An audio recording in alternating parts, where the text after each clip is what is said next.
Good morning, everyone. Welcome back to our workshop on the constructive emotion of loving kindness. Also, welcome to our audience remote. And as usually, we invite the people on Zoom also to participate in the discussions by typing your questions in the Q&A or F&A sections. We started yesterday with a talk and a presentation of a film on Buddhism and Sufism. Today we are gonna go into Greece with Michael Griffin. A very warm welcome to you, who is professor of ancient philosophy at the University of British Columbia in Canada, and he will talk to us about Harmonious difference, Greek Platonists' practices of kindness and goodwill. For all further information about him, I refer you to our website or to our little brochure, which can be found downstairs, and we avoid the length introduction, so we have more time to listen to you and to discuss with you. We are looking forward to your talk. Thank you very much.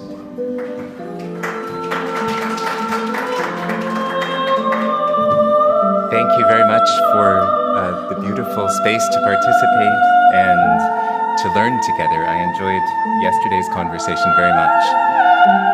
And I'm grateful to the organizers for being such wonderful hosts, intellectually for our minds, and as we'll talk about in the Platonic tradition today, also emotionally for our hearts.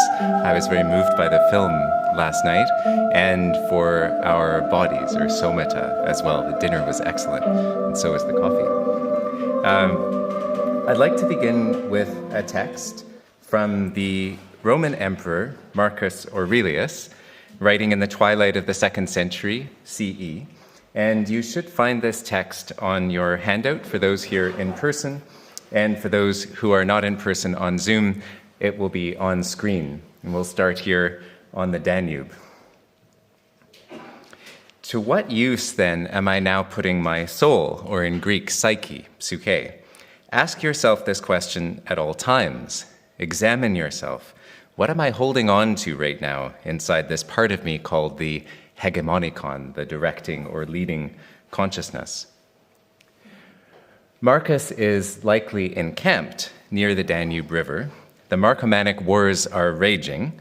He is exhausted, burdened by the administration of an empire facing both external conflict and internal instability, including the devastation of the Antonine Plague. As emperor, he wields a significant level of privilege and authority. He's managed to pass significant economic and social reforms, including several addressing the worst abuses of what we might call human rights across the empire, some ensuring slaves, as one biographer put it, the maximum possible chance of attaining freedom, a legislation some have credited controversially to his moral commitments as a Stoic.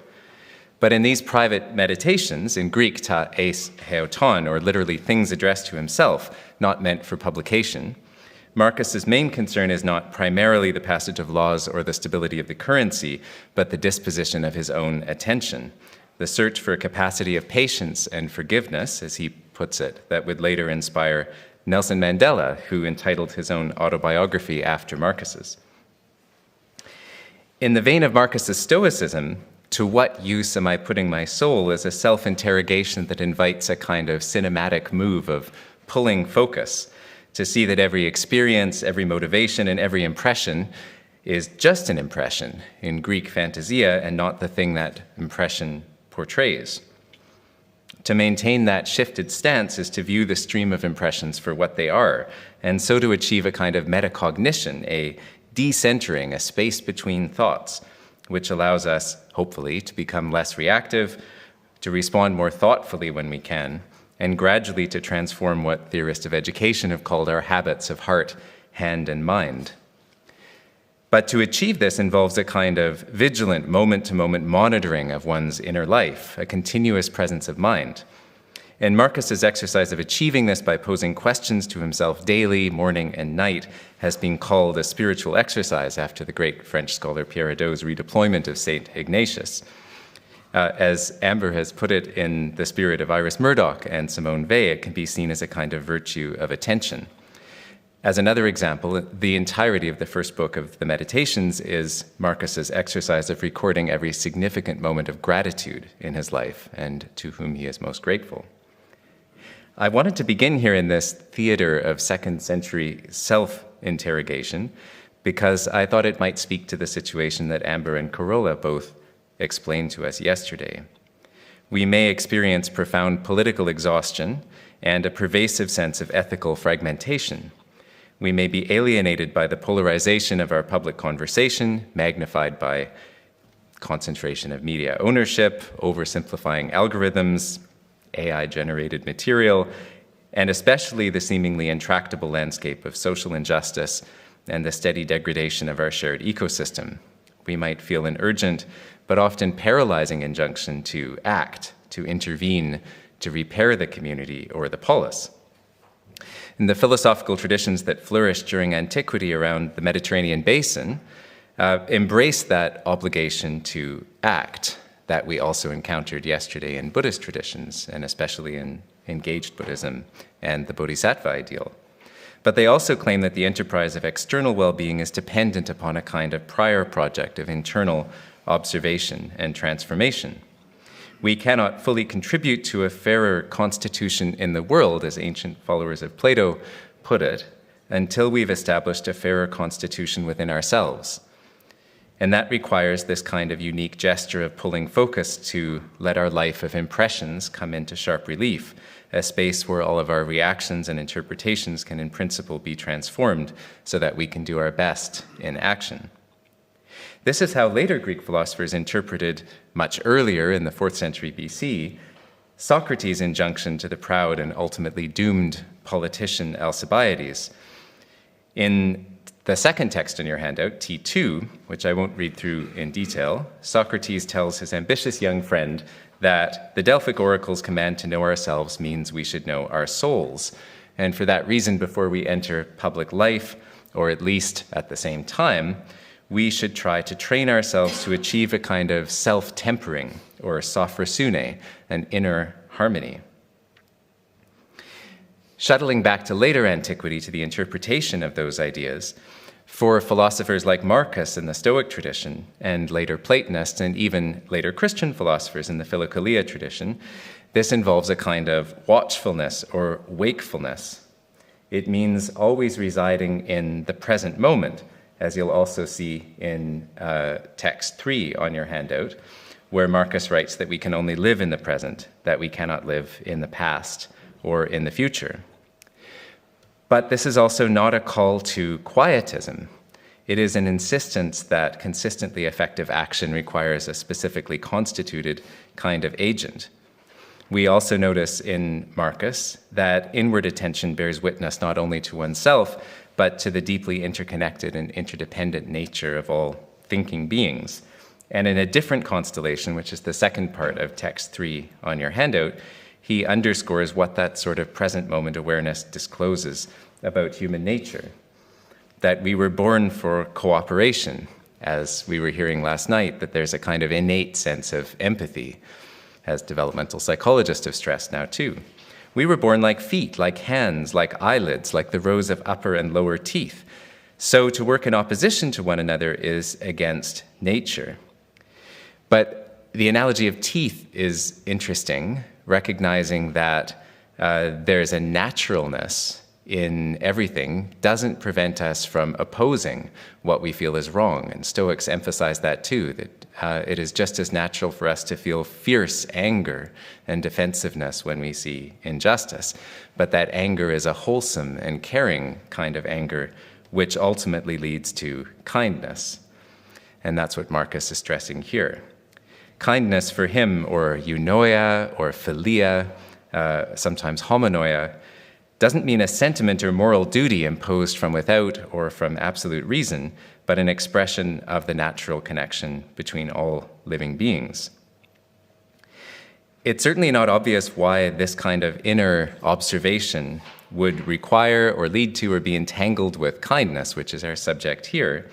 But if there's one connecting thread to the rest of the talk, I'll try to suggest that Plato's influence in antiquity was connected with the idea that we must be tolerant inside to be tolerant outside. That is, that a kind of openness or kindness toward our inner city, toward our own many facets and movements, wise and foolish, ugly and beautiful, that is tolerant without allowing any of them to become tyrants, is the attitude that generates outward kindness, but always begins in individual moral psychology, in eunoia, or kindness directed to oneself. And this insistence on the observation of the inner life with balance to cultivate a balanced outer life obviously finds deep resonance in the Buddhist tradition that we're engaging throughout the workshop, both in the general idea that mind precedes all mental states or dhammas in the Dhammapada, but also in the Satipatthana tradition of mindfulness, where a kind of observation of body, consciousness, and mental factors is a foundational element in the route to awakening. In today's talk, I'll try to develop a very preliminary sort of constellation of ideas that I think might be useful to include in this kind of conversation from my own training in late antique philosophy in the Mediterranean and West Asia. This is a sort of fusion philosophy in the sense that late ancient Platonism draws quite freely from Plato, from Stoicism like Marcus and Hierocles, and from its own unique interpretation of Aristotelian moral psychology.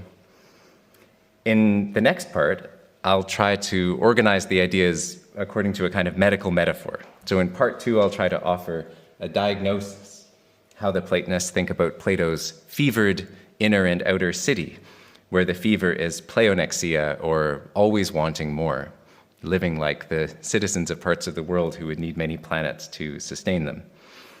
In part 3, I'll look at the Platonist argument for this kind of inner kindness, especially connected with the idea that our psychology is like a musical instrument, or at least it's a useful analogy to think this way, where difference is as important as similarity, but the very dynamic tension of harmony is what allows for the music of just action and life.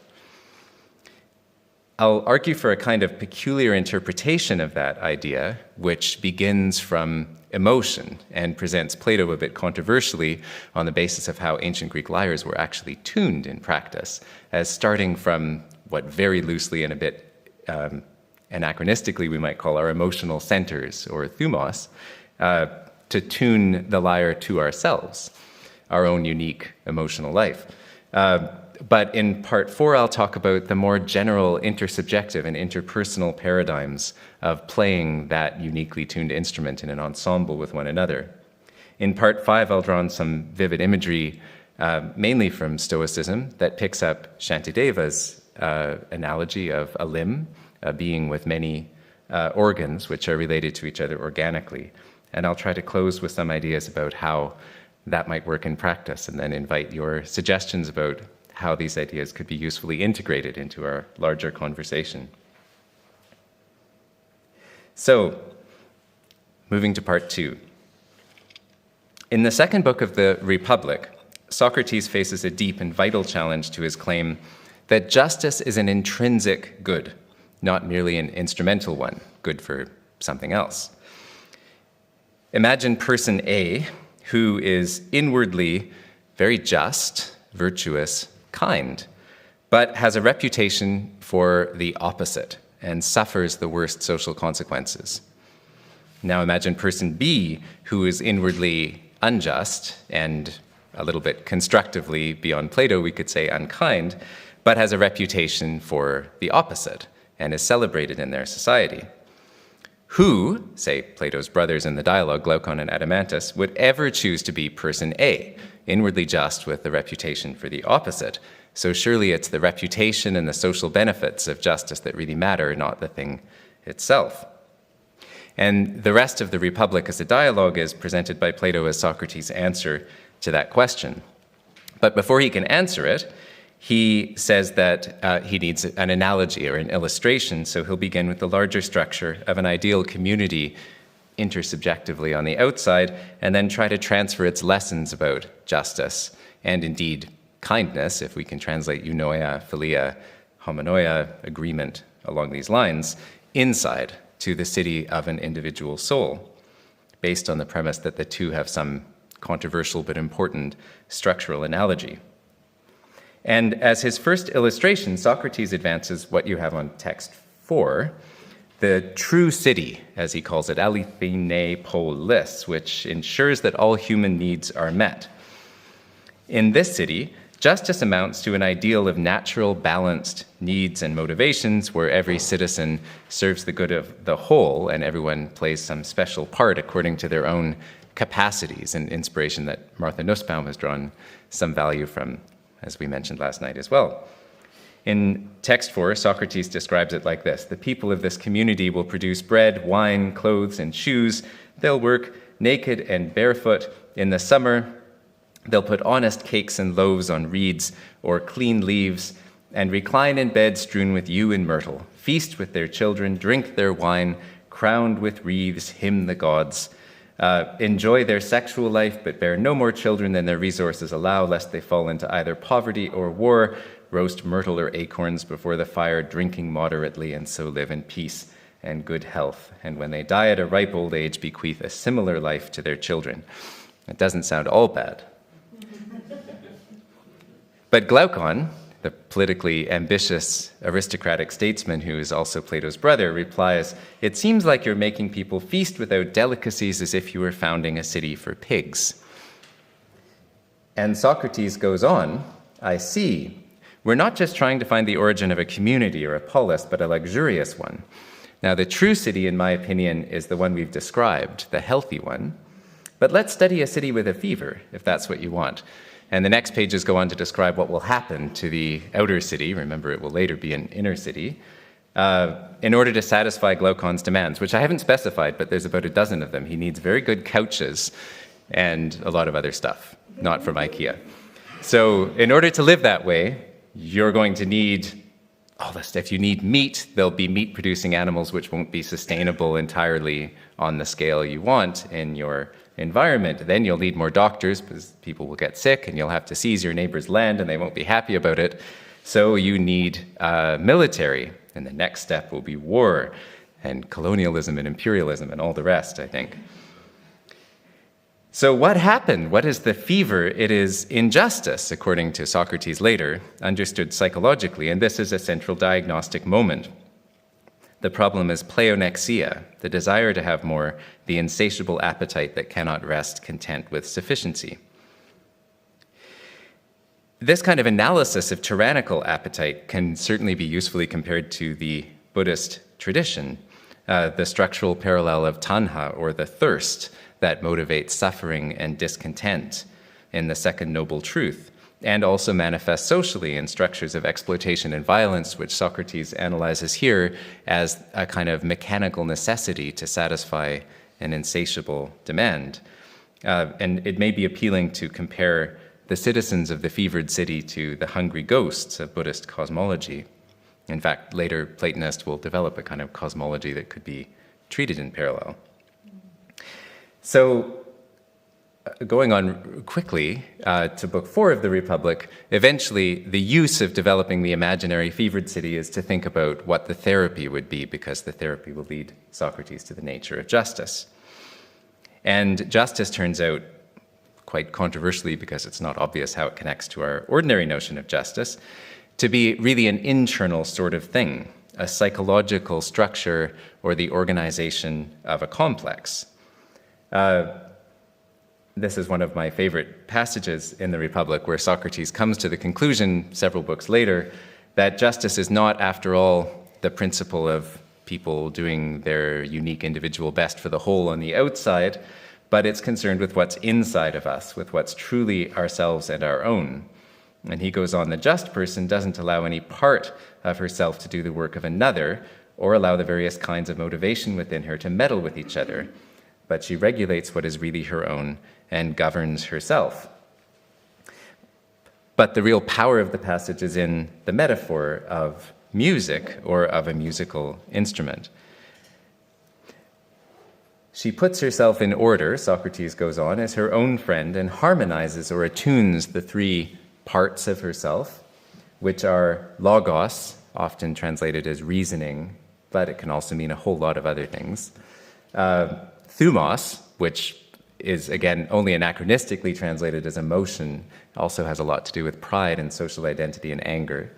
And epithumia, desire or appetite, like three limiting notes in a musical scale, high, low, and middle, where high is reason, low is desire, and the middle is thumos, or roughly emotion.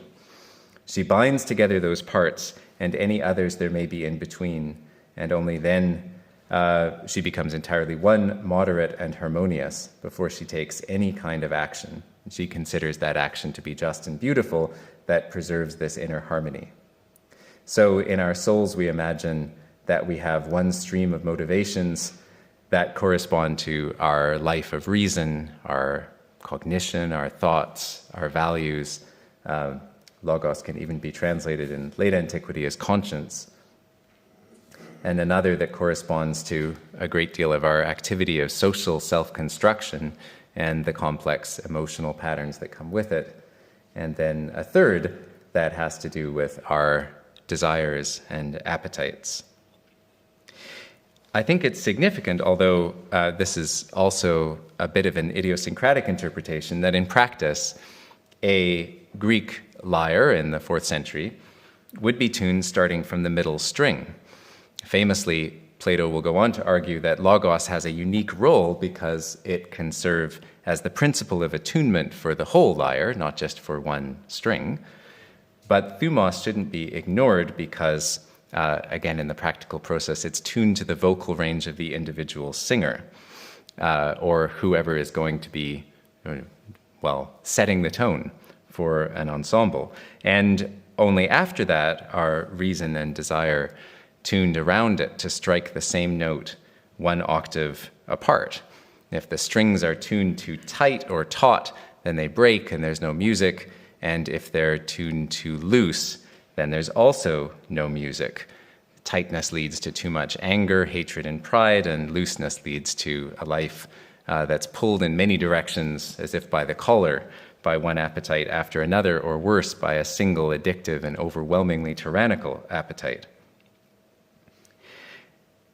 The idea of starting from the range of one's emotional life, or thumos, and ending up in a situation where the whole is well balanced according to logos is a very unusual reading of the passage. But I think it's an interesting one to explore and perhaps appealing in a modern post-romantic landscape where we appreciate the value and openness to emotion, at least as something to be acknowledged and observed and integrated into the whole of a well-lived life.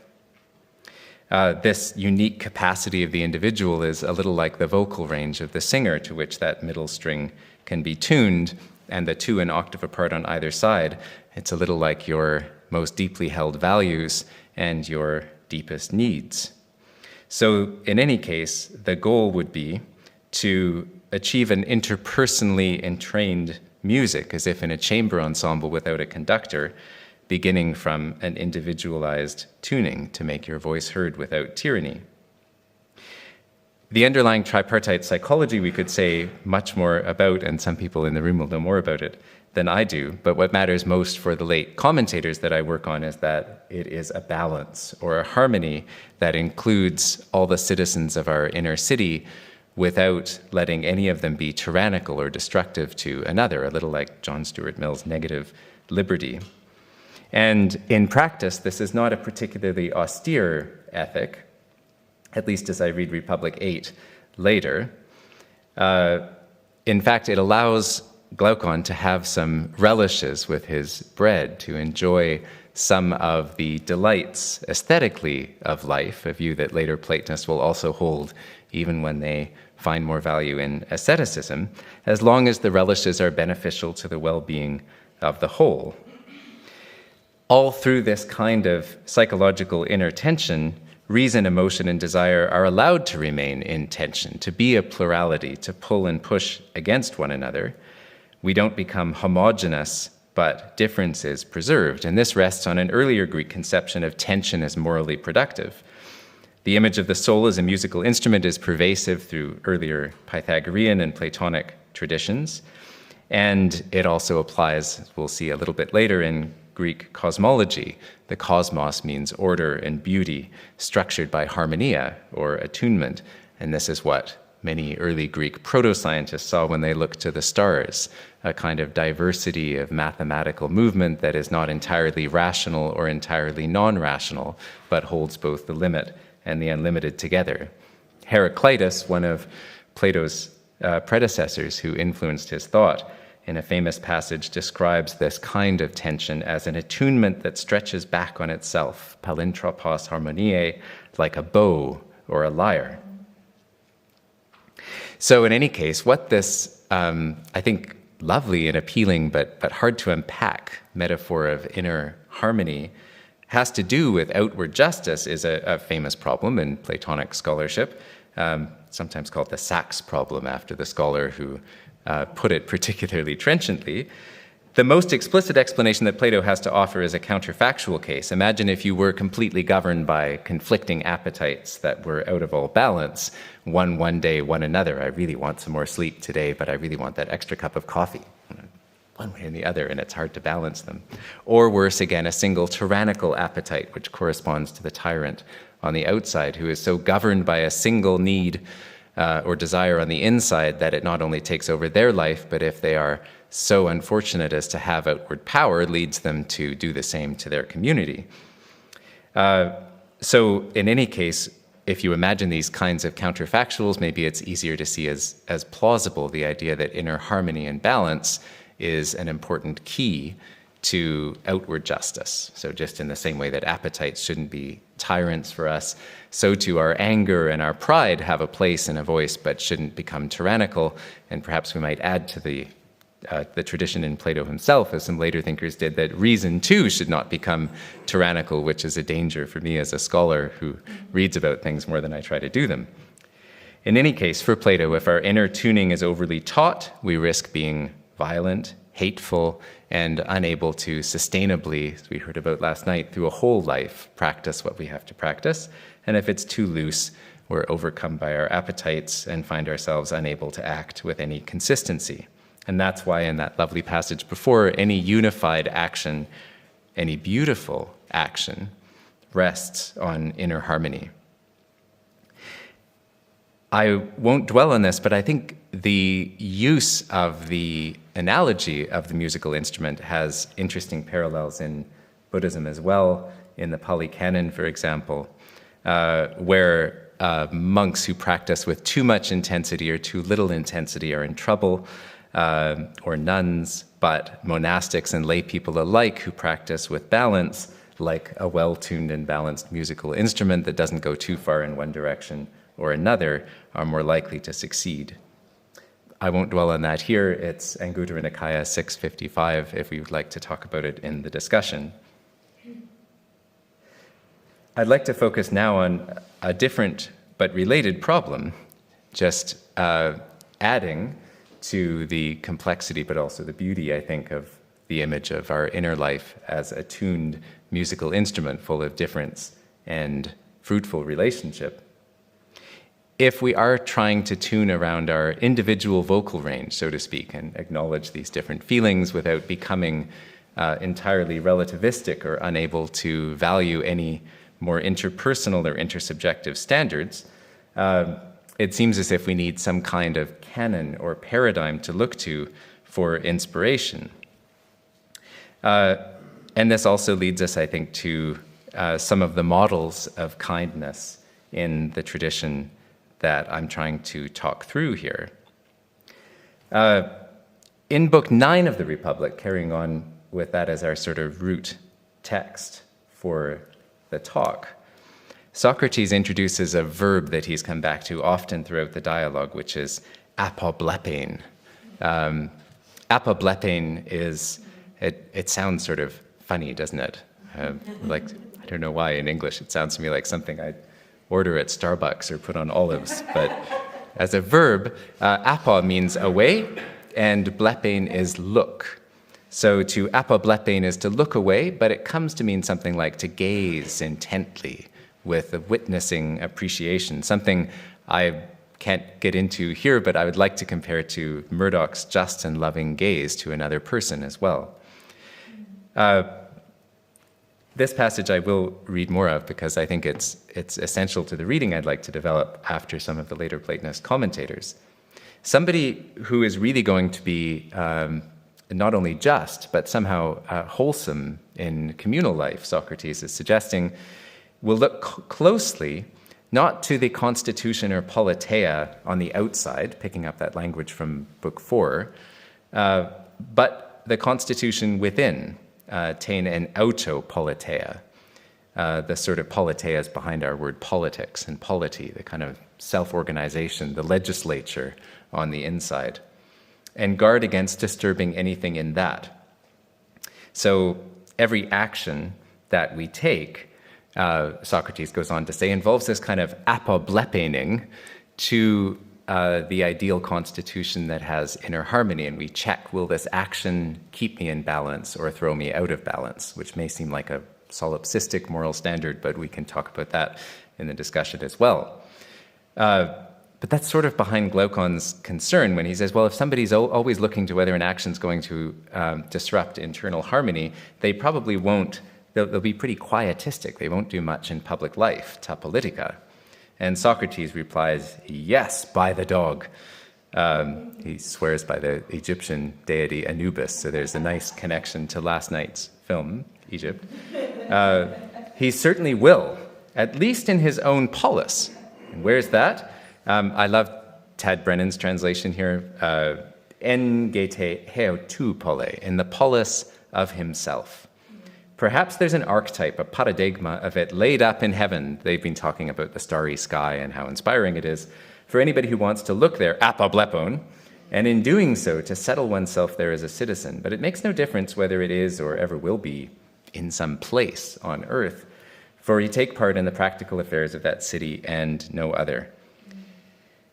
That there's an enormous number of hermeneutical problems about this passage in my tradition and in modern Plato scholarship that, again, I won't get into in depth. I'll just try to pitch you on my reading of it for now, and we could discuss more later. I take it to be, after Brennan, an image of the polis in oneself. And the contemplative orientation in apoblepon is to look at the state or the organization of that inner complex and then look for inspiration wherever we can find it. And there's a few places that we can find inspiration according to the Platonic tradition. One of them, Socrates picks up here when he says there's an archetype laid up in the heavens. He's used the language before for a painter in Book 6 who looks to a model and then goes to paint on their canvas with primary colors what they see. And he describes the canvas as our own soul, our own reason, emotion, and appetite. So somehow our psychology is our primary colors and canvas. But the model that we're looking to, the paradigma, is nature, the balance of nature, ecosystems, which also are held in a dynamic, fruitful harmony of difference. The stars and the movements in the heavens, which balance the rational, the non-rational, in a way that is also inspiring. This is, again, a somewhat post-romantic reading of Plato, which Hölderlin might like better than some modern scholars, but we can talk more about that later as well. So there are other models, not only to look to nature for that kind of harmonious difference without tyranny, but also to look to literature, as Plato suggests in books 2 and 3 of the Republic. The imaginary of Greek literature offers a great many disturbing and harsh models in gods and heroes. Later Platonists are concerned to balance Plato's criticism of those with the appeal and liveliness and vitality of them. But certainly we could see maybe in modern virtue ethics as well, the idea that looking to great literary, aesthetic, artistic models can have value for that kind of exercise of painting. And there's more in this sort of positive sense that we could speak to. But what I want to take away from this is the idea of a model we can turn to, which we may find valuable for ourselves to help entrain and attune the inner instrument for playing well in an ensemble, but with that the sense that it involves both harmony and difference to produce an art of kindness to oneself and to others. That's a sort of positive or additive perspective. Another could be subtractive. And as Amber, our host, has pointed out, Iris Murdoch offers a kind of 20th century articulation of this kind of apoplepening, I think, when she talks about the discipline of looking as a kind of progressive clearing away of what distorts our perception. An unexamined inner life doesn't only sit there, but it also distorts and filters and projects, producing a lens of anxiety and desire and ego investment. And inner work, the kind of work that Marcus advocates in the passage we began with, is subtractive in the sense that it clears away these obstacles. It provides a clear vision that is a result of ambitious moral imagination and moral effort, which allows us ultimately to really see one another as we are, which I think is also appealing and is very close to what later Platonists take from a different dialogue of Plato, the Phaedo, as an art of catharsis, or clearing away our projections or our fantasiae, our imaginations that prevent us from seeing others as they are. So we've talked through the diagnosis of pleonexia in the fevered city, the notion of difference and plurality coupled with inner harmony, and some resources for inspiration and looking to nature and literature for complexity and difference, as well as attunement that might serve as models, but not without criticism. Plato himself criticizes many of the models available to him. I'll try to close with some ideas about the result or the outcome of that sort of inner work, as I think later Platonists and Stoics understand it. Platonism, I mentioned in its late antique form after Marcus's life, is a fusion philosophy which draws heavily on the moral psychological machinery and mechanisms of Stoicism and couples them with some of the psychological insights of Plato and Aristotle, which are often more tolerant and open to individual plurality, many differences of motivation, a kind of balance of passions, and try to organize them into a sort of scale or ladder of different approaches to human virtue. So in that spirit, I'll draw here mainly on some of the vivid exercises from Stoicism that the Neoplatonists also taught in their schools. In the first passage, which I think has a nice analogy to Shantideva, but those who know that tradition better can tell me, Marcus is reflecting, again in his diary, on his relationship to other human beings and the larger whole of which he is a part, with that sort of present moment awareness that he advocates in almost every book. And he says that the thought or the inspiration in this will strike you most powerfully if you keep on repeating to yourself, I am a melos of the connected body of, I'm translating here, conscious beings. It's logikoi, which could be reasoning as well. But logos has such a range, I'm just going for it.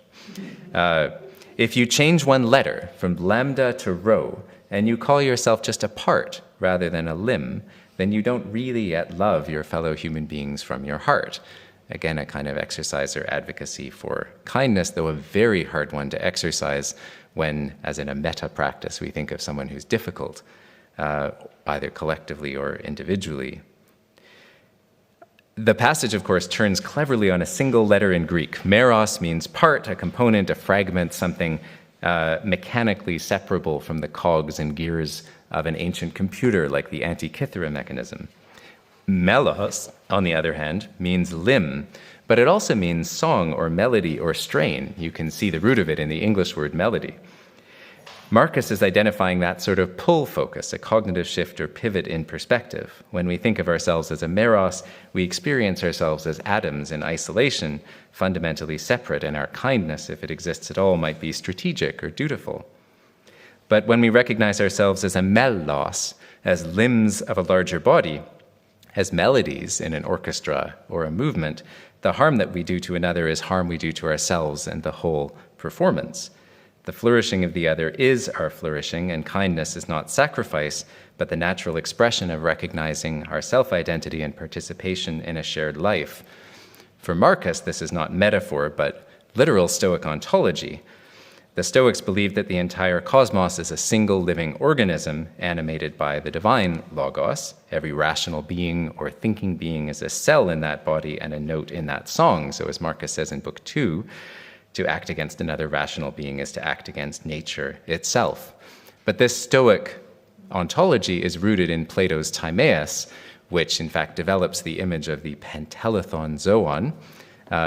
Definitely not something to put on your olives. The pentelethon zoon is the eternal, perfect living being that is all of nature seen as a whole in its ecosystem-like dynamic tension and balance. So the very idea of looking as a model to the stars, to the ecosystem, to the forest, and seeing there just the model we need to import within should give us this view, however difficult to stomach sometimes, of our fellow human beings.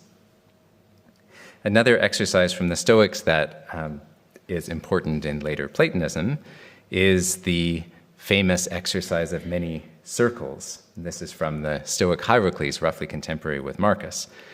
Each of us is circumscribed, he says, as though by many circles, some smaller, some larger.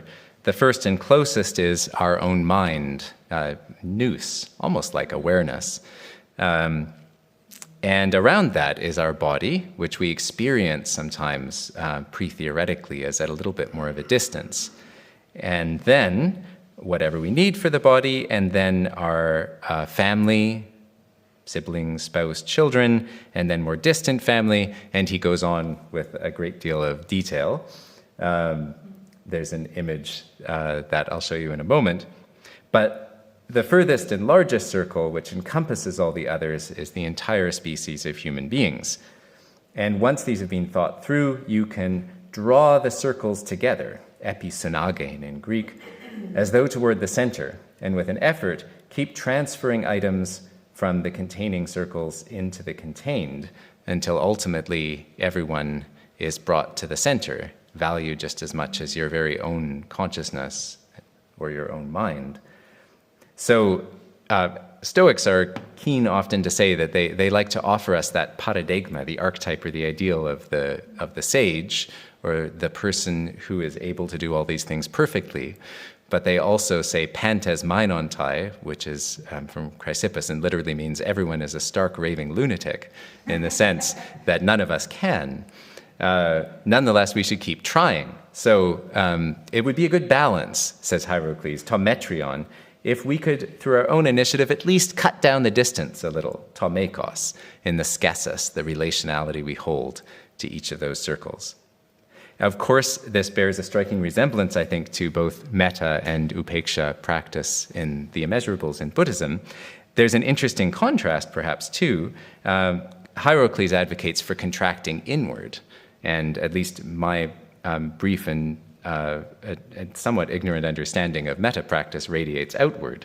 But whether centrifugal or centripetal, there's a very interesting parallel and perhaps a similarity in outcome to see oneself as a limb and not a part of a body that includes everyone else. It's also maybe interesting to note that in the traditional commentarial instructions for metta practice in the Pali tradition that I'm most familiar with, found in Buddhaghosa's Visuddhimagga, the practitioner is instructed to begin with oneself, much as Hierocles does. But the reason, according to Buddhaghosa, is that we have to take ourselves as the model, the witness, or exemplar, sakhi. In order to grasp what happiness means, you have first to feel as I want to be happy and free from suffering, so do other beings want that. So perhaps there's a kind of similarity to the Republic's argument that we have to start apablepening inward first. The model that Hierocles gives, and the one we find in most Stoicism, centers on human beings, is anthropocentric, but the Neoplatonists will adapt that. And as my colleague Sonsoles Costero Quiroga has argued, brilliantly, I think, Porphyry, who is Plotinus' student in the second generation of Neoplatonism, argues for a radical ethic of nonviolence, not only based on a conception of justice for animals, as some have argued, nor solely on the self-interest morally of human agents, but on a kind of ahimsa principle, on an advocacy for nonviolence as good in itself, at least as an aspiration for many of us. And this is arguably nothing new, but is rooted in that same Stoic and Platonic shared commitment to a notion of nature as an interconnected organism that is really a whole. So in short, Porphyry adds more circles. And Plotinus, his teacher, even advocates for the sentience of plants in a famous treatise called On Nature, Contemplation, and the One. So, circling back and concluding in the last few minutes, these are some texts and ideas that I think offer points of dialogue, sometimes of difference, with the Buddhist traditions that we're also considering and the modern scientific traditions that we're considering here. I think the therapeutic framing is true to the Greek traditions. They often, all the way back to Socrates and Hellenistic philosophers like Epicurus, explicitly frame philosophy as a therapeutic practice. And this is somewhat more fashionable now to say, although I hope that doesn't make it wrong or right. But thinking of it this way maybe helps to frame the problem like the Four Noble Truths in terms of a diagnosis, a prognosis, a cure, a therapy, and an outcome. And here, the idea of tension, I think, harmonious plurality, both within, looking at our own motivations and being tolerant without a universal acceptance, allowing every aspect of our own motivational streams to have a voice without allowing tyranny, and perhaps acknowledging our own unique emotional life, like the tuning of a lyre, are all ideas that have value in that conversation and are somewhat uniquely embedded in the Platonic tradition. But we began with Marcus's urgent question, to what use am I now putting my soul? And perhaps we could conclude with one more note, that harmony is not homogeneity, and the idea of a tuned soul capable of harmonious difference requires a sort of ethic of listening and attentiveness, a capacity to hear the perspective of others, even those that sound discordant, but also to try to play our part in the organism of the whole in preventing tyranny, in preventing harm from one to another. So the balance, or again in ourselves, the tension that Plato talks about is a tension between being brave when we need to act, to play our part in nature for the good, and at the same time open or gentle. And the famous, if contentious parts of the Republic where he talks about the training of guardians, who, by the way, are invented to deal with that horrible pleonexia that Glaucon talked about, is all about how to balance the two, to cultivate some kind of effective psychology that is both infinitely gentle, compassionate, and kind, while being utterly fierce in the defense of what is right. Thank you.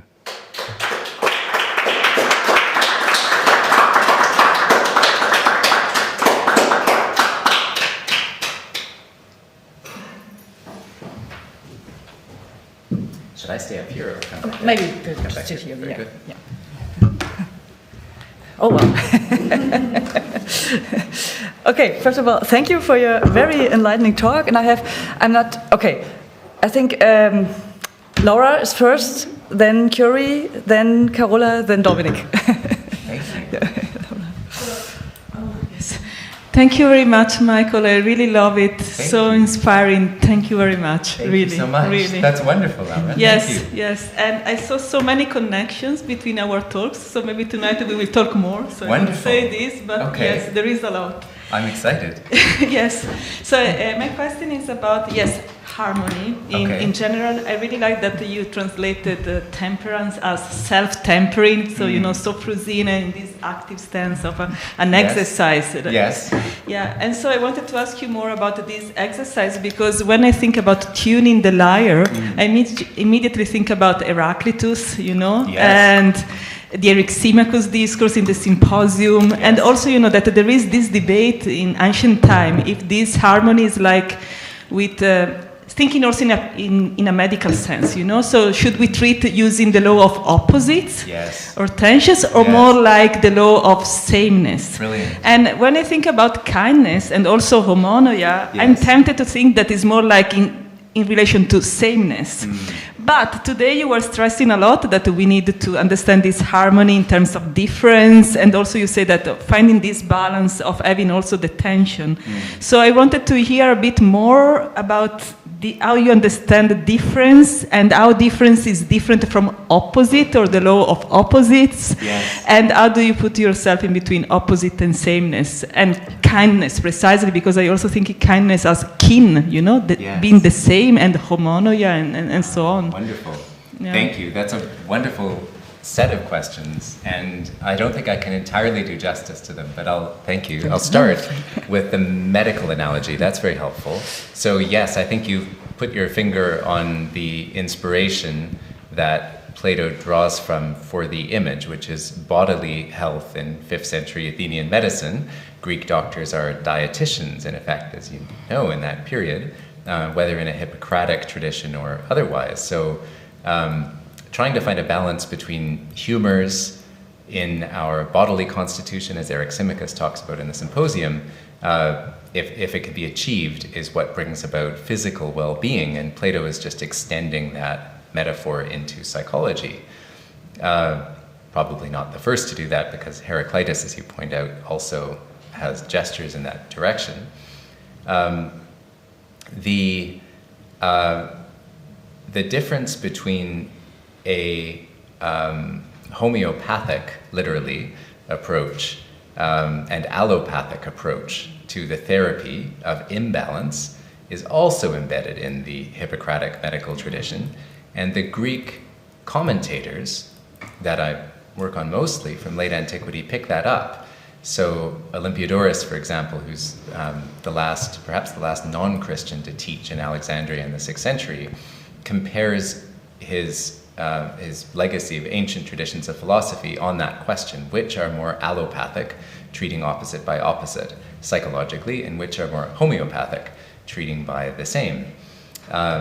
He identifies quotes from Hippocratic traditions talking about how, if you're too angry, you have to treat it by the opposite, by more kindness, for example. If you're too greedy, you have to treat that by the opposite, by getting sort of repressing that appetite.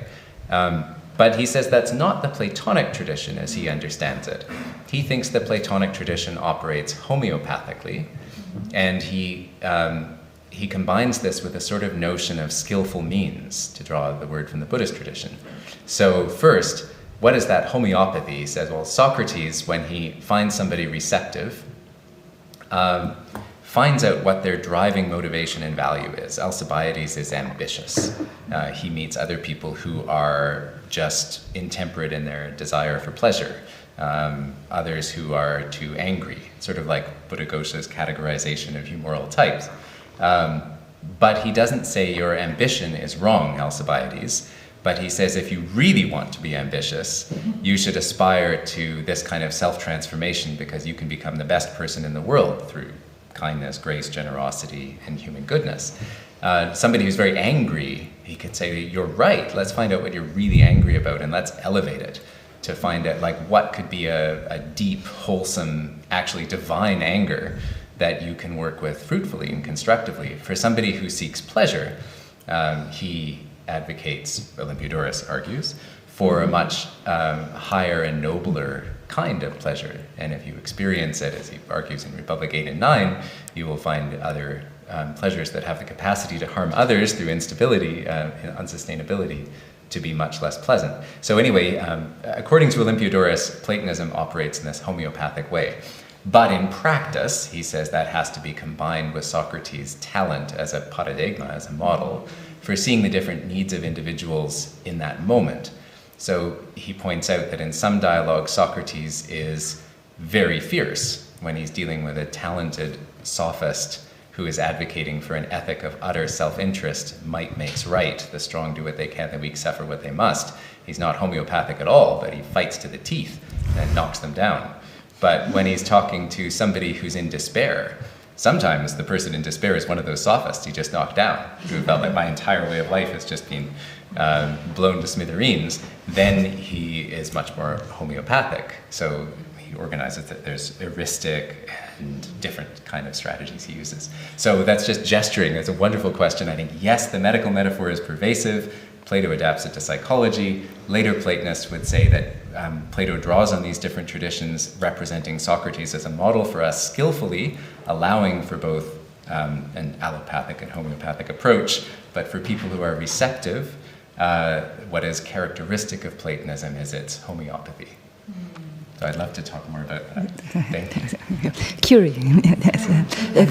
Yeah. Really beautiful talk, and I feel the same way as Laura. There's so many interesting connections. Beautiful. Oh, is it on? Okay. Yes, yes. The thing that really grabbed my attention is the concentric circles. And I think that format would be really such an interesting topic for comparative discussion, because it's very prominent in the early Confucian tradition. Really? Yeah, I'm going to talk about that. Wow.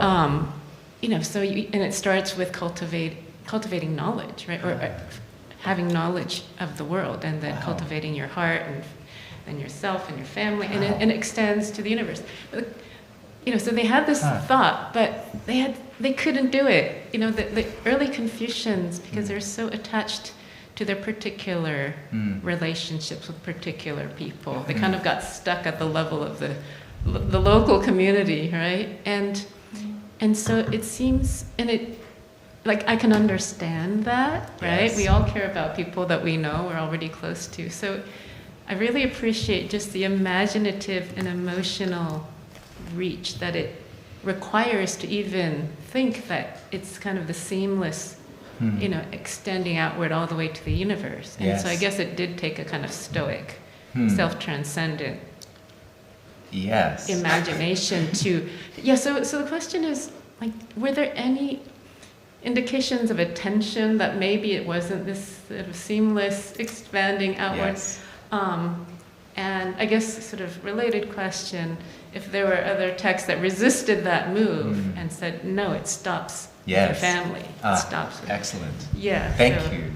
Thank you so much, Karita. I'm really excited for your talk, so I'm looking forward to learning more. I think in these traditions, I have a few possible directions to explore. So the first part, maybe three things to think about. One is, as I mentioned, the Stoics in particular, where again the Neoplatonists or ancient Platonic commentators take a lot of this moral psychological apparatus. They draw the distinction between the ideal sage-like person who is paradigmatically able to do all these things, like value everyone equally, and the vast majority of human beings who are not, and yet should always keep striving. They talk about us as philosophers are in the state of being a prokoptone, somebody who's making progress, who's trying. So there isn't that sort of expectation that even your teacher is or will be an ideal, but that we're all doing our best, as Hierocles said, reducing the makos or the space. Secondly, Stoicism, sticking with the Stoics for now for clarity, after the third head of the school, Chrysippus, draw, I think, a really important distinction for that problem about the different spheres and how we're supposed to relate to them ethically, by saying that ethics is a kind of twofold discipline with two different kinds of standards, because we are each twofold, and different moral standards guide the two aspects of us. So one is the one that's most important, that they take from the Cynics, this earlier school, which understands Plato's message, well, really Socrates' message to be that you have to live according to nature, which means ultimately discarding all social conventions. And if you're going to discard all social conventions, you'll eventually arrive at this radical cosmopolitanism. And on those grounds, they argue for a lot of stuff that I think you would think is good, like radical gender equality, the abolition of slavery, which Zeno was supposed to argue for in the Republic, all kinds of good things based on this thing. Drop all the social conventions, they're mostly wrong. And from that angle, the Stoics say the most fundamental ethical guidelines should lead us to that radical equanimous value of all living beings. But they say we're also creatures who live in our particular society, place, and time. When you get up tomorrow and go to work, and if you're going to also do justice to that side of yourself, you have to see that some of your moral obligations come as wearing a mask. They say a prosopon, your role in that particular time, place, and society, and are governed by a very different kind of ethic, which is about role appropriateness. And they try to balance this and say, well, the role appropriate thing to do has to be sort of held in tension with this, what is radically right by nature. So just briefly to say they do recognize that tension. Chrysippus thinks you can resolve it and live a life consistently with both, and there's all kinds of cool problems that follow from that, which probably arise in any other tradition. The last thing I'll say quickly about the final point is there's somebody who advocates for a more sort of common sense, family-rooted kind of ethic. So I would give a shout out here, if it is a shout out, to Aristotle in his surviving school treatises, because methodologically he's not a follower of that radical, sometimes iconoclastic strand that comes from Socrates through the Cynics. He is a philosopher who thinks, as he suggests in Nicomachean Ethics 7, that philosophy is a matter of looking to ordinary practice and trying to resolve the inconsistencies that you see, dealing with expert advice where you can, but trying not to rock the boat too much. So this leads him not to take a lot of radical ethical positions. Well, in his time radical, now we would think we're quite sensible, and in fact to say some awful stuff that reflects the rampant evils, misogyny, and horror of contemporary 4th century BC life. But it also leads him to offer eloquently, if problematically, conservative defenses of every institution that operates around him. Sometimes he's a bit more critical, but I think methodologically Aristotle's a good place to go for that sort of, let's look at the institutions and talk about what's good about them side of Greek philosophy. So Platonism and Stoicism briefly, and then I'll stop with this point, both try to deal with that tension, I think, between the more Aristotelian and more Cynic ethic. I don't know if any of them fully succeed, but yes. Thank you. Carola Roloff. Yeah, thank you so much. I'm quite moved by your talk, I must say. Yes, I mean, I really loved it, and thank you also for somehow opening for me a door to the Greek philosophers. You know, I always felt I have to go deeper into it, and now I have found really a door how to approach, and I'm touched by the similarities. And I couldn't really find any differences so far. But maybe if we dig deeper into it, we will find. I mean, I come with my question, but first I just want to respond to the last things you said, because I was also moved now by the distinction between the ideal person, which is in Buddhism the Buddha, yes, and the role model everybody is striving for to become a Buddha, as the ideal person, yes, and the majority of human beings who are not yet. And I loved your distinction between the allopathic and homeopathic a way of dealing with our emotions, or whatever we are going to call it. And also thank you for translating homeopathic into skillful means in Upaya Kaushaya. This really is extremely helpful. And I mean, I have recently, I think it's just got published, a paper. I think it has. Yeah, it was on the body. It's a book, a volume on the body, and we have another conference soon in July next year on the mind in Buddhist Christian comparison. Wonderful. And in this article on the body, I also describe how the 5 aggregates, the 5 skandhas, are transformed by practice, especially in Tibetan Buddhism, towards the 5 aggregates of a Buddha. And so when you mentioned, I mean, how to make use of negative emotions instead of using antidotes, yes, you know, so how to use the energy of anger, for example, yes, to channel it in a different way.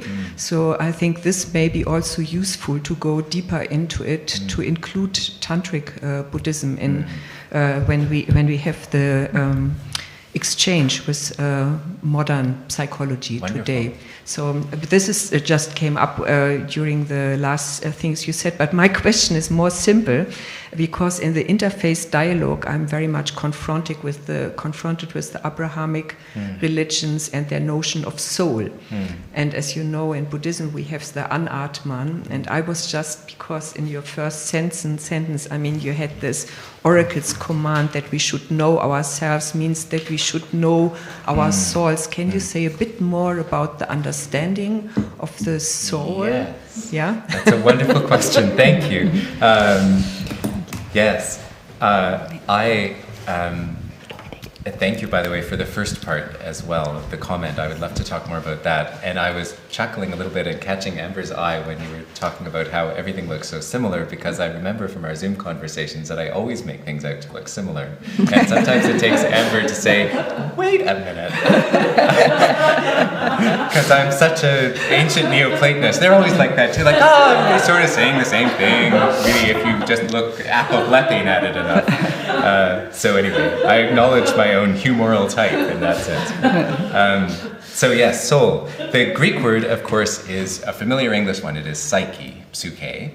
It's literally used early on, this is often said to mean breath, just like lots of other cognate words in other languages, including Sanskrit. And it shifts a great deal in meaning over time. So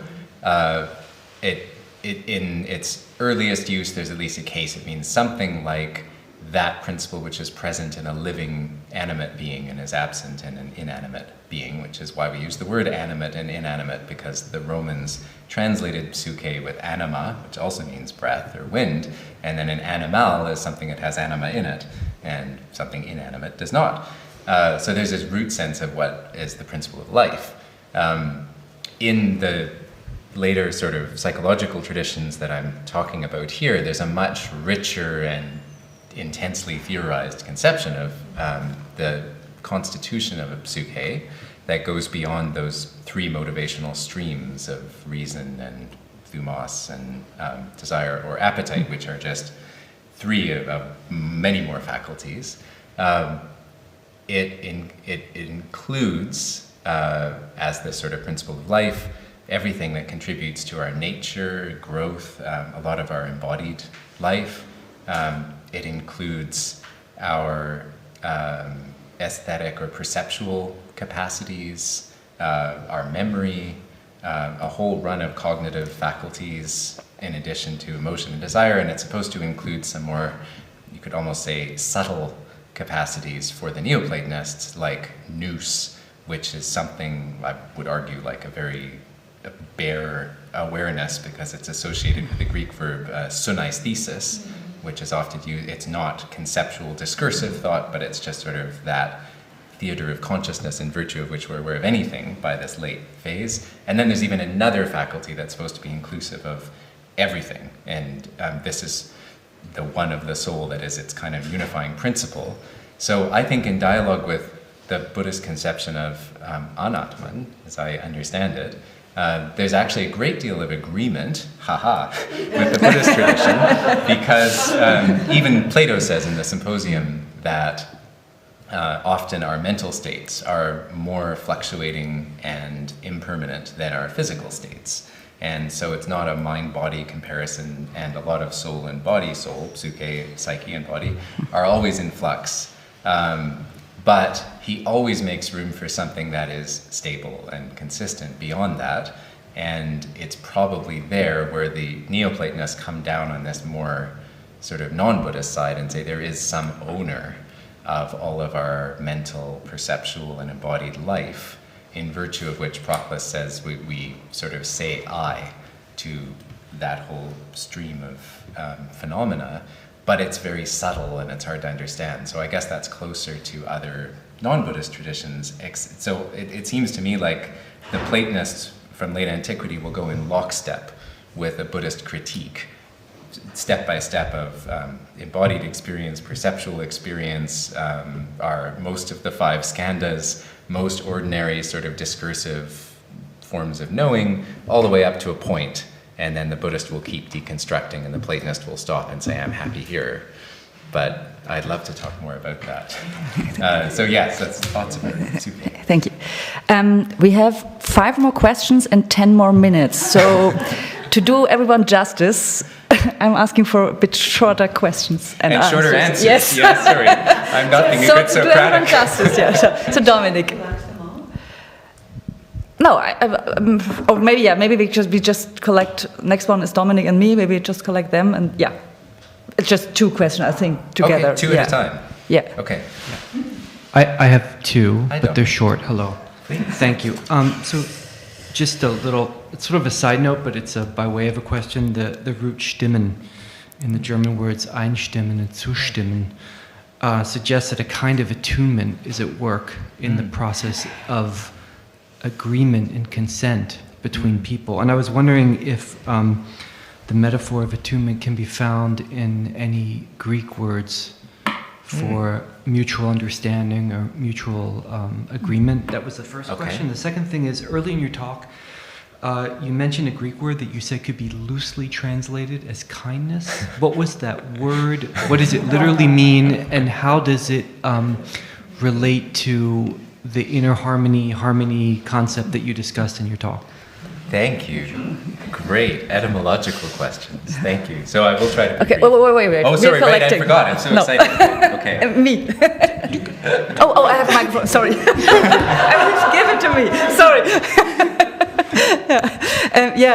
I'm coming a bit from a periphery, since I'm not working in your field. I'm a literary scholar who has done a lot of work in early Romanticism. So I have a short question. You talked a lot about post-Romantic age, so I would like to know what that refers to in your kind of research, and then maybe just because I probably have another meaning for it. Yeah, okay. Yes. But just a remark. We could have probably also done a very enlightening talk about German idealism and early Romanticism, because they draw a lot on what you talked about on Platon's ideas of the metaphor of an organism, the idea of the mind as a soul system that has no center at all, and the figure of circle. Just a remark that there are lots of similarities, and also in early Romanticism, they call it love, but not in a kitschy way, but it's meant to be like the all-encompassing force of mind that combines all the other humors. In German, we call it Gemütskräfte. It's not really translatable, but that's just a remark. That would have been an interesting connection. Wonderful. Yeah. Thank you. Okay, well, that is very educational. So first, words with an attunement flavor in Greek. Yes, many, absolutely. Some of the ones that come up in the Republic, for example, are symphonia, where we get the word symphony, a kind of sounding together, and a whole slew of similar sum and homo roots, that doing things together, performing together, thinking together. Homonoia, which is sharing a nous, a noia, a kind of thinking alike, is one as well that seems to, Plato uses it to bridge the musical analogy with the political and psychological points he wants to make.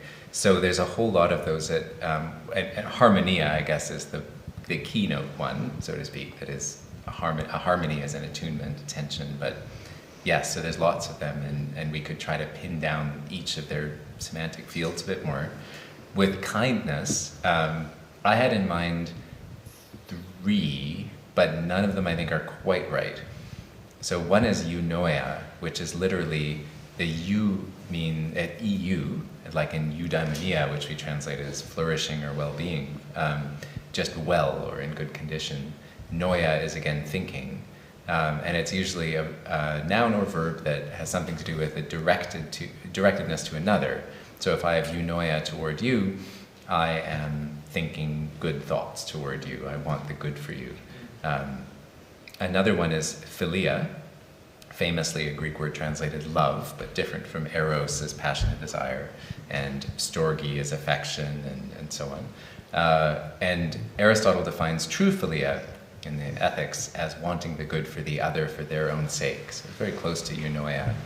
the Stoics have a great field, by the way. They're usually thought of as apathetic in the sense of unemotional, but there's speaking of romanticism, the movement from passion to emotion in medical thought in the Renaissance and so on is masking, I think, our understanding here. The Stoics have a whole notion of eupathei, or healthy emotions, that include kindness and wanting the good for others for their own sake, and some deep emotions. I'm really interested in Stoic notions of positive grieving that I think are missed by the... So anyway, yes, those are some, and I'd love to think more about them, but you have really cottoned on to something I'm not so sure about when I was thinking about kindness. What is the best Greek word? I don't think any of them are quite right, but I'd like to learn more about that.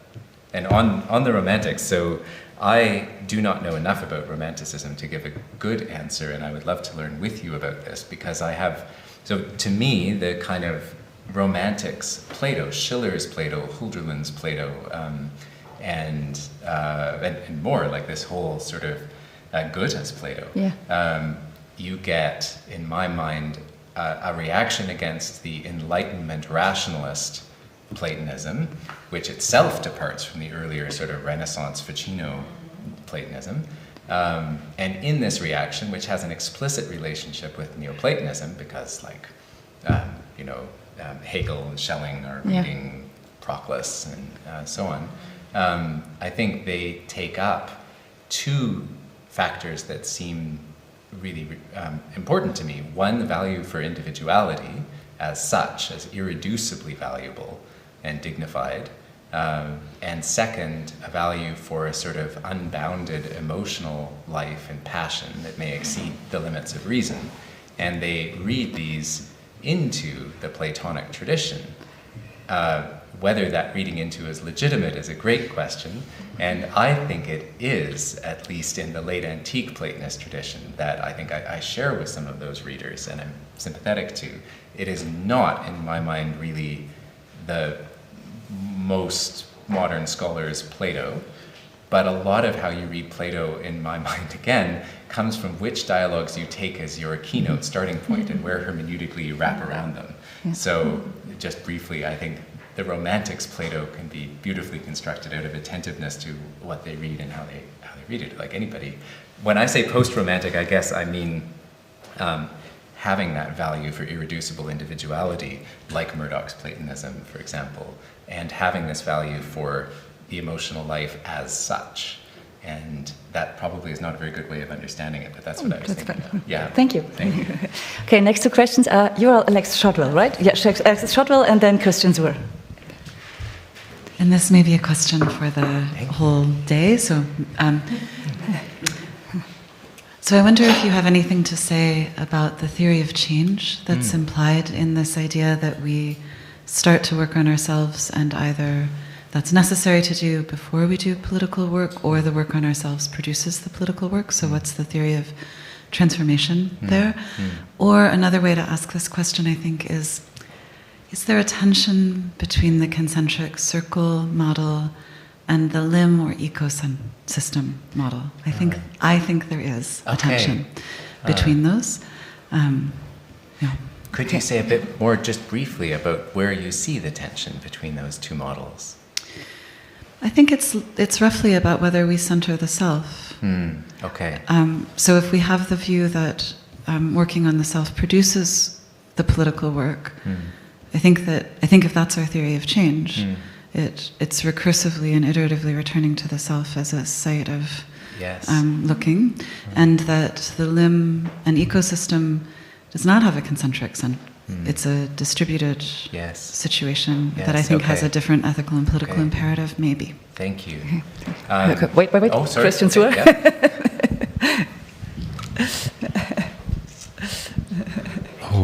Maybe this is related actually, but first, I was also touched by the many similarities to another tradition, with the Sufism and the Islamic tradition. It's quite, and also just the particular words used for soul and other things. But we all already know that there is these connections that are quite profound. But my question was just this. I love this word I wish to learn how to pronounce it, and just if you could say a bit more about what are the qualities pertaining to the experience or the practice or the quality. What are the qualities of apoplop? And related to that, this is for me something very interesting in the tradition I work with. This thinking about not just the members of the outer city, but the members of the inner city, Yes. and how they are seeing the one who is seeing. Yes. And so I wonder, and there's a whole fascinating. There are spirits of different kinds that are part of the internal city, and so. But I would, and you already mentioned the desires and the logos, and but I wish to learn much more about this inner city and what kinds of entities are part of this, our members, and how they are seeing.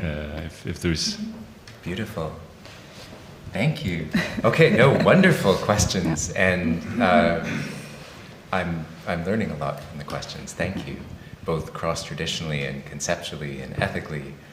So first, that is such a good point about the tension I understand now between the limb model and the concentric circles, and in my mind at least, any tradition that does try to center that sort of recursive work on oneself and then claim that this somehow will contribute to interpersonal and structural change faces some big problem here, and the danger of being ultimately just solipsistic and inactive and quietist and other things that could be a problem. So I thought that Carola's talk last night sort of offered a bridge from working from a kind of inner work to through attitudes and interpersonal change and structural change, and tried to provide examples. And I think maybe this is an area where a lot of contemplative traditions can help each other.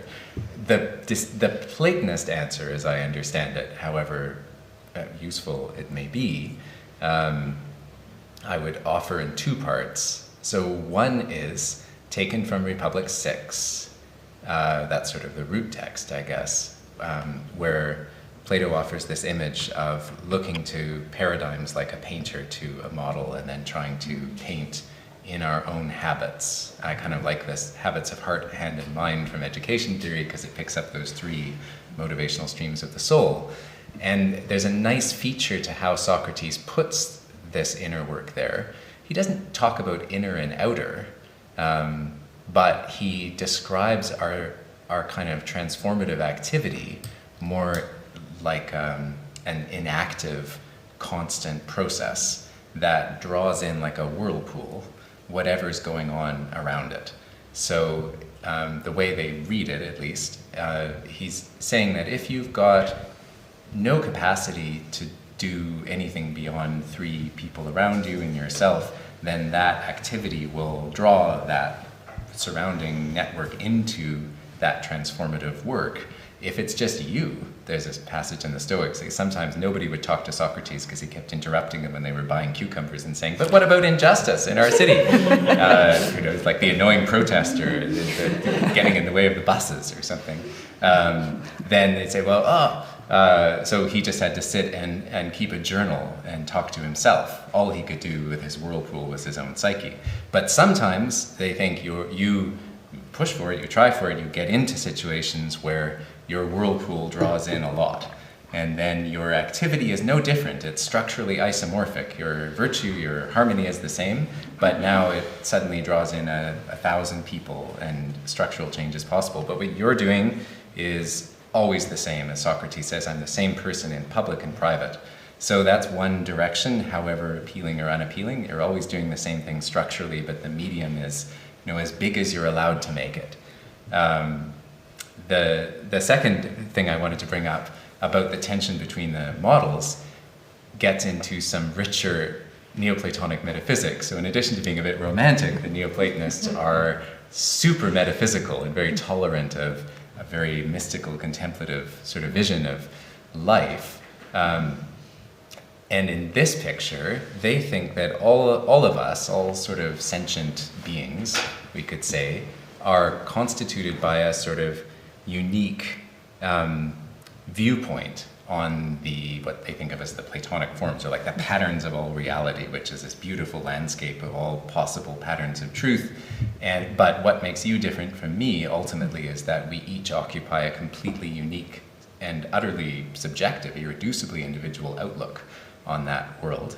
And yet, when we look deep into each other, we see each other's viewpoint reflected in us as well. So ultimately, kind of like Indra's net in some Buddhist traditions, they want to break down this sort of self-other distinction and make it a polycentric world where there are many concentric circles that all reflect each other like a jeweled net. But you can only get to seeing the whole by looking deeply into the soul of another as an individual, which is why they prize individual love in the way that Murdoch picks up. So whether that sort of connected metaphysical, moral, psychological picture is very demanding and comes with a lot of apparatus we might not find appealing, but I put it together with the first part to give at least a Platonic flavor to the answer. It just keep doing your good thing, but make it as reflected as widely as you can. On the second set of points about apoplethening, as much as I love that word, probably a better one I would say to focus on for the Platonic tradition, including the historical thread that goes into say Ibn Arabi and the Sufi tradition, is theoria, which is where we get the word theory, but it's not really theory, it's literally witnessing. It's the state that you're in, theorein, when you're watching a really good movie or a film and you're so in it. What's going to happen? What's going to happen? You're on the edge of your seat. That's theoria. It comes from watching the Olympic Games. You're so in it. But you're not competing. You're watching and totally absorbed. So theoria, Plato uses this kind of apoplethein as one of the kind of key verbs for what being in theoria is like. It's gazing. So the Platonists like love, again, as an example. If you're really in love and you're looking into the eyes of your beloved, theoria, and apoplethein, you're not looking at anything else.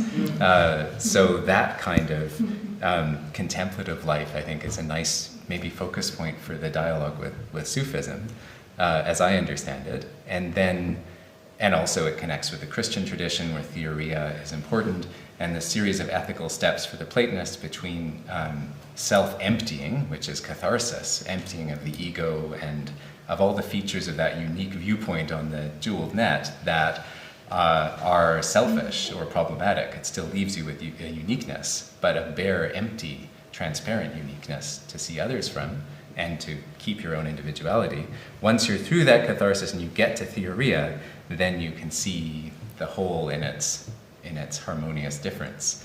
For the inner city, just briefly, I think in the later Platonists, those three kinds of centers that Plato's especially interested in, reasoning and value, our emotional and kind of social life, and our appetites, needs, and desires, all of which need to be listened to in a harmonious whole.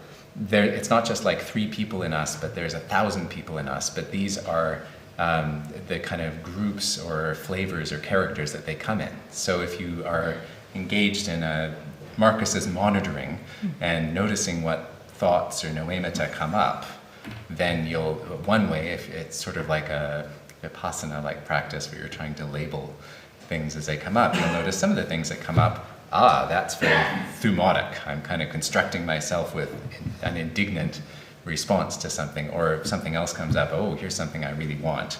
Or if something else comes up, there goes the train of thought that took me away. And each of these is a citizen which can be sort of labeled with one of these 3 types. And labeling gives you the sort of observer's distance to, again, tolerate them, but without letting any one of them be a tyrant. And the paradox is that the observer doing this is itself one of the citizens, the kind of logos type, but ultimately has to give itself for the whole inner city, and that leads to the other parts of the psychology. So I'd love to talk more about that too. Thank you. I know Amber had a last question. Could we do that during the coffee break? So, first of all, thank you very much for your talk. Thank you.